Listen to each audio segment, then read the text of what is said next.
સંજ્ઞાનું મહત્વ એ સમજાવીશ. બાજુમાં રહેલી આંટી આપણને ચોકલેટ આપે તો તરત જ આપણે થેન્ક યુ કહીએ છીએ, પણ આજના ટેકનોલોજીના જમાનામાં કોઈ મદદ કરે તો પણ થેન્ક યુ કહીએ છીએ.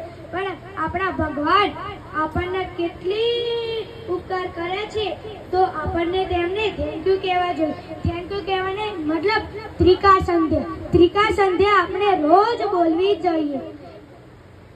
આવી જ રીતે બપોરે આપણે ખાઈએ કે માણસ ખાય કે પશુ પંખી, આપણું લોહી લાલ જ બનશે.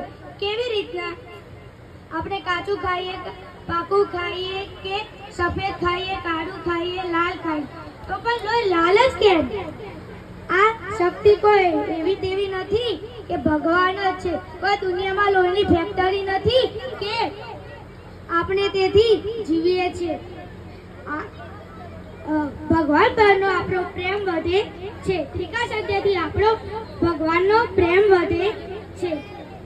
ત્રિકાળ સંધ્યા ભગવાન ચલાવે છે. આ ત્રિકાળ સંધ્યાનું ભગવાનને મારા સખત નમન. ગણપતિ બાપ્પા.